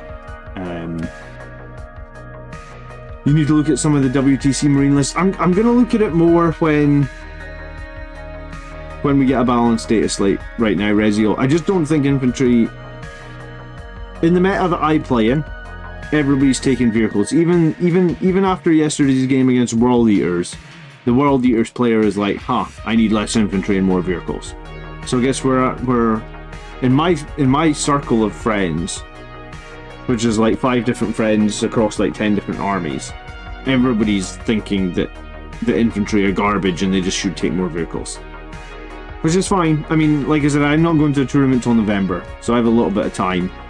But after the balanced data slate comes out, I'm kind of hoping it's going to change the game, right? It's not like I'm in love with running all this armor.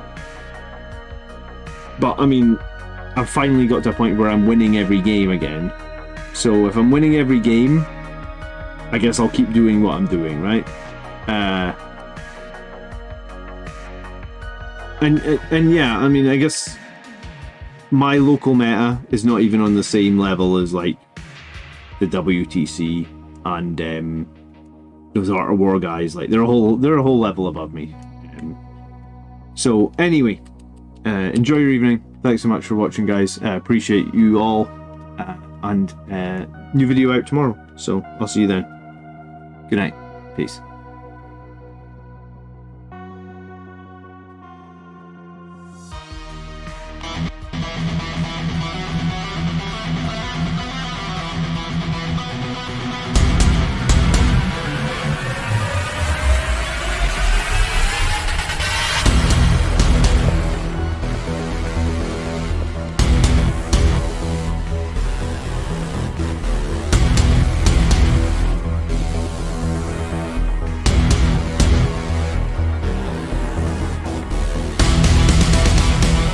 Greetings, brothers.